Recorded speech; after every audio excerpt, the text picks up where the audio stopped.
Are you ready to have more time? Have you always thought about hiring a virtual assistant but don't know where to start? Hey Girl Friday is the solution you're looking for. Hey Girl Friday is a virtual assistant agency that connects top tier virtual assistants to individuals and small businesses. They make it easy to hire a VA with month to month contracts starting at 5 hours a week. If you need a teammate who can own your administrative tasks so you can focus on the bigger picture, reach out to Hey Girl Friday today. www.heygirlfriday.com. Today on CityCast Denver, the Republican Party of Colorado is on a big losing streak. They haven't won a major statewide race since Cory Gardner was elected to the Senate in 2014. So will they ever be able to come back from this? Or will Colorado just keep getting more blue? The Colorado GOP is electing a new state chair this Saturday, whose main job will be to turn this thing around. So I wanted to hear from one of the last Republicans to run a successful campaign here. Dick Wadhams is a longtime party leader, and he's got a prediction for where the party is going next. Today is Wednesday, March 8th. I'm Bree Davies, and here's what Denver's talking about.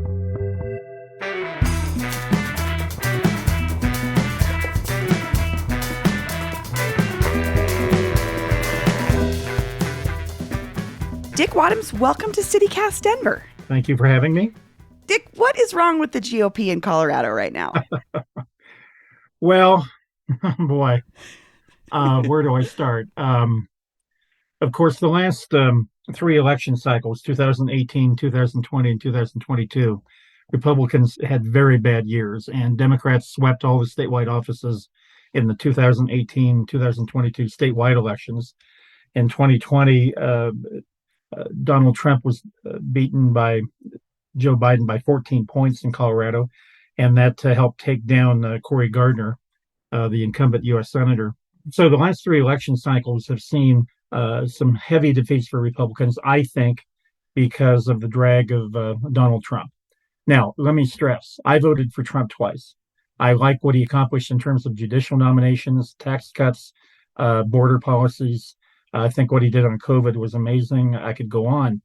But having said that, his behavior after the 2020 presidential election, in terms of immediately saying the election was stolen, and there's still almost 2.5 years later, there is no evidence of that. His behavior on the January 6th, which was reprehensible, he squandered all the good things that I think he did as president. And I think that his Republicans have suffered greatly because of that behavior, and it has imposed a stench on the Republican Party and Republican candidates that has been that really revealed itself this last election. So I think, and in the aftermath of that, a great deal, I would say a third of Republican voters, and frankly, a majority of Republican activists in Colorado, actually are staying very loyal to Donald Trump. They believe the election conspiracies. They do not think that Donald Trump had any negative impact on Republican candidates, and in fact, they think that some Republican candidates. I've heard this from several MAGA activists, that Cory Gardner would have won if he had just campaigned more like Trump. So that's the argument going on in the party right now. So that's exactly why I wanted to talk to you, was this vote on March 11th for the new Colorado Republican Party state chair. Mm-hmm. And the winner of that is going to be responsible for leading the party out of some of these big losses recently. Mm-hmm. But when you look at the 6 contenders for that chair right now, what do you see?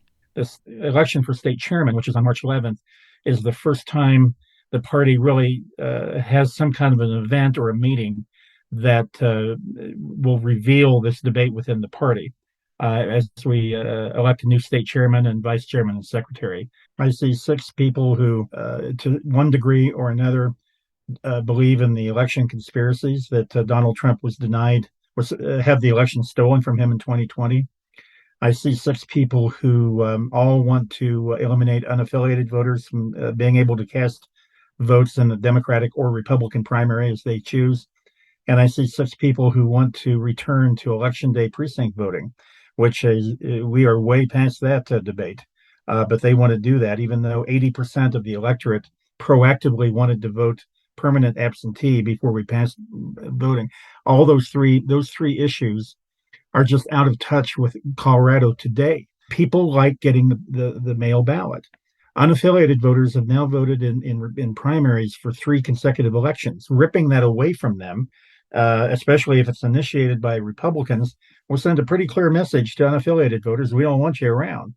So unaffiliated voters, you brought them up. They make up almost 50% of Colorado voters, right? We're looking at 47% as unaffiliated, which in a primary means you get both. You can get both primary ballots. Yes. And so the folks that are running for this office right now are running for this position. I'm sorry, right now are saying we want to do away with those people having the ability to vote. Yes. Would there be some better outcome where the GOP could connect with those unaffiliated voters that you aren't seeing right now in these contenders? Well, right now, the background on the unaffiliated voters, I mean, for decades, Colorado was a third, a third, a third. Those numbers would fluctuate a little bit, but they'd always kind of settle back into a third Democrat, third Republican, third unaffiliated. That started changing when we entered the decade starting with 2011, and we started having this massive influx of people moving here, many of whom were younger, more liberal, frankly. And obviously the numbers are pretty clear. If a Republican cannot win a big chunk of the unaffiliated voters, we can't win. Now, by the way, that's the way it was for decades. And I kind of know that up front personally because I ran a bunch of campaigns during, and I know that the campaigns I ran where we won, we specifically tailored our campaign to not only win in a primary, but win in a general election by appealing to unaffiliateds. Governor Bill Owens, the only Republican governor in 52 years, Senator Wayne Allard, when he won 2 elections for U.S. Senate as an underdog, especially, and they both had competitive primaries. And since 2002, when Allard and Owens were reelected, there have been 12 elections for governor and senator in Colorado, and 11 of them were won by Democrats. Only Cory Gardner in 2014 won. And one of the common threads with all those defeats is that we nominated candidates who were out of the mainstream in many ways, or ran really bad campaigns. And then we get the Trump factor. And it's a bad combination. The party has never been this low, and I can't go back all the way to 1876. The Democrats had the last time they had this position of dominance was in the 1930s during the New Deal and Franklin Roosevelt. So that's just kind of where we are right now. So do you think this is a strategic problem for the GOP, an ideological problem, a disconnect with Colorado voters? Like what's the root of the problem? There is a disconnect. I mean, the state chair candidates, they are oblivious to what the new reality is in Colorado, that it's always been tough. But it is really tough now. And then throw in the Trump factor. And standing by Trump in terms of election conspiracies does nothing to help Republicans. And if we elect a state chairman who is talking about, well, Trump got screwed, he actually did win the election, it was stolen from him, and then they start initiating a lawsuit to ban unaffiliated from voting in primaries. I mean, if that's the Republican agenda or the agenda of the new Republican chairman, it will drive the party deeper into oblivion. And that's what I'm concerned about.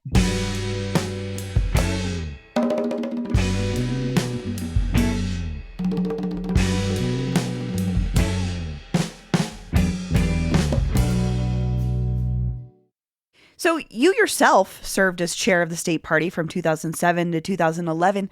What do you think this next chair needs to do to sort of turn this all around? Well, a couple of things. First of all, it won't be turned around even if we elected a strong, responsible chairman. They wouldn't be able to accomplish a lot, frankly, in the next 2 years. But what they could do is target some of those legislative seats that we lost, that we shouldn't have lost, and wouldn't have lost had it not been this Trump overhang. Finding a strong candidate possibly in the 8th congressional district. There are no statewide elections in 2024 other than president on the ticket. And so just begin the process of restoring some credibility to Republicans. And then moving into the 2026 cycle when everything is on the ballot, hopefully being competitive then. But under any of these candidates for chair, I see nothing but maintaining the status quo at best, which is horrible. The Republican Party has so dramatically changed. When I got elected chairman in 2007, I was elected unanimously. And the state central committee, and that's the entity, both parties have that entity that elects their state officers. It was full of people who I had worked with going far back for Senator Bill Armstrong in the 1980s, Senator Hank Brown in the 90s, and Allard and Owens in the late 90s and early 2000s. Today's Central Committee is dominated by people who came into the process either by the Tea Party in the early, back in 2009 and beyond, and then they kind of merged with the MAGA movement in 2016. So that is the crowd that runs the party right now. What I'm finding interesting, though, about what you're saying is we're thinking about Tea Party involvement in 2009. That's in the midst of your role as chair, and then the MAGA group. And you yourself have talked. You voted for Trump twice up until 2020. I did. What happened in between there? What is the thing? Like, me as a Democrat, what am I not seeing or not understanding? Well, let me put it this way. Donald Trump lost the election, period. I mean, neither he nor his MAGA fans acknowledge that, but he lost. If he had graciously invited the Bidens to the White House, like every other president, defeated or just outgoing president has done, inviting their successors to the White House, if he had gone to the inauguration, like, do you think George H.W. Bush wanted to go to Right. Bill Clinton's inauguration after getting defeated, or Jimmy Carter wanted to go to Ronald Reagan? I mean, but you do that because it's the continuity of the process. It's a long, proud tradition going back, to the first presidential election. If he had done those things in the aftermath of his defeat, frankly, I frankly would not be. I've never been a big fan of his personally. I think he's a repulsive character in his personality. But he would not. He would have restored some credibility to his presidency, and he would have been in a strong position to frankly win the Republican nomination again. Now, he might. I don't think he'll win the nomination, but he might. There's no way I can see him winning a national election if he is the nominee, and he has. Essentially made the Republican Party totally unacceptable in a state like Colorado to the unaffiliated who dominate here. I think there are a lot of unaffiliated who actually would want to take a look at Republicans, but as long as the Republican Party is defined as being crazy by this election conspiracy crap, they're never going to look at us. They're just not. Yeah, I think that's a good point. I think that division is sometimes hard for folks like me to see, that there are folks like you that are not on the crazy side of it, but are still more interested in conservative policies and conservative values. Right. So what do you think Republicans need to do to start winning elections in Colorado, like next election cycle? Well, what's interesting is we fielded, I think, a really strong ticket of candidates in 2022. Joe O'Dea, who had never run for anything before, I think turned out to be an excellent candidate. I really do. In fact, I think he ran a very strong campaign. Heidi Ganahl, unfortunately, she never could deal with the election conspiracy crowd. She kept going back and forth, kind of giving them credibility. But when you look at who he had in those other offices, Pam Anderson for Secretary of State, just a nationally recognized election expert, who was named by Time Magazine as a defender. What was the defender of the process or something? I can't remember exactly, but I mean, John Kellner, the Arapahoe County District Attorney, who was just a fantastic candidate for Attorney General, and then Lang Sias for State Treasurer. Barb Kirkmeyer was a great candidate in the 8th Congressional District.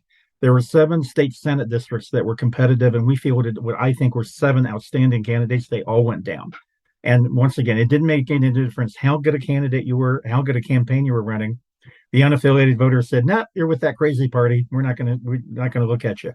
We've got to continue to do that. We've got to continue to find strong candidates in races that are winnable, and slowly come back. It's just not going to happen overnight. So, what is at stake then with this chair position we're looking at? Like, how much does it really matter, especially if it sounds like for someone like you, the 6 candidates, nobody's going to be the person that you're looking for in a GOP leader? Well, first of all, in fact, this is one of the problems. because of federal and state campaign finance laws, the power of state parties, and this goes on all across the country, is severely less than what it used to be. And so, number one, no state chairman has the power that a lot of people think they have, but it is an important role. My concern about this crowd running for state chair is not they won't do anything good. It's that they're gonna accentuate our problem. They've already signaled, like I said earlier in this program, their three priorities.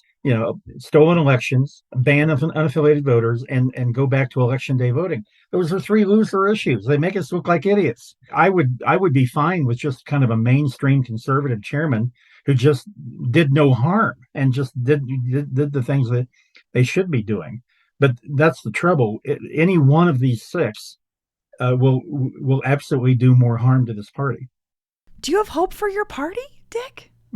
Well, it's going to be a long road back, and part of it is has to do with just the electorate. It's changed so much. The question is, can these unaffiliated voters who have rejected the party because of the stench of Donald Trump, will they ever take a look at a Republican candidate? I don't know. I am given some hope. I'm about to show my age. So I got involved in politics for the first time as a 19-year-old college freshman in 1974, in the aftermath of Watergate. And believe me, it was no fun to be a Republican in Watergate. I was going to say, not a great time for Republicans. It wasn't. In fact, I was kind of a lone wolf and among anybody under 20 years old back in that era. But I know this too. Richard Nixon, when he resigned the presidency, and after we did so poorly in 74, actually, he got on Air Force One and they flew him to California to San Clemente, and he was never heard from again. I mean, eventually he started writing books again and kind of rehabilitated his image. But the important thing is he exited the stage, and it gave the Republican Party the ability to recreate itself. Here in Colorado in 78, 4 years after that 74 debacle, a young congressman, my old boss who I worked for 9 years, Bill Armstrong, unseated the Democratic incumbent. Senator Armstrong kind of created the new post-Watergate Republican Party, which really was for probably 24 years, kind of dominated the Republican Party. In 1980, we elected Ronald Reagan as president. And it was the Reagan presidency that really moved Republicans out of the Watergate era. I mention that because that's what political parties are defined by candidates and elected officials. And so who knows what will happen in this presidential election? I'm optimistic that a Republican can be elected president if Republicans can start gradually coming back in Colorado. But it's a long road back here in Colorado. It really is. And it's just going to take time. And Trump has got to exit the stage.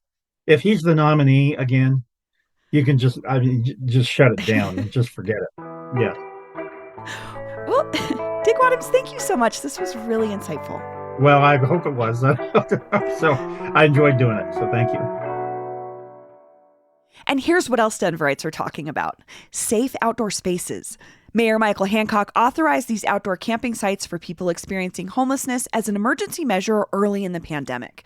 Now it looks like he's working to make them a permanent fixture in our city. While the safe outdoor spaces have sparked controversies in various neighborhoods, the program seems to have been largely popular and useful. According to the Denver Post, of the 515 people who have used them for temporary shelter since late 2020, more than 180 people have since moved into long-term housing. City Council still has to approve the proposal to make the authorization permanent, but they approved an additional $7.5 million for the program last week, so the permanent authorization is expected to pass in early June. And finally, we're hiring. CityCast Denver is looking for a senior account executive to join the new revenue team that will support this show. And we're also looking for a versatile creative audio producer to join the team. If you love podcasting and care deeply about the news, culture, and politics of Denver, we'd love to hear from you. You'll find a link to both career openings in the show notes. That's all for today here on CityCast Denver. If you enjoyed the show, why not take a minute to tell controversial GOP chair candidate Tina Peters about us? Rate the show wherever you get your podcasts and subscribe to our morning newsletter, Hey Denver, by texting Denver to 66866. We'll be back tomorrow morning with more news from around the city. See you later.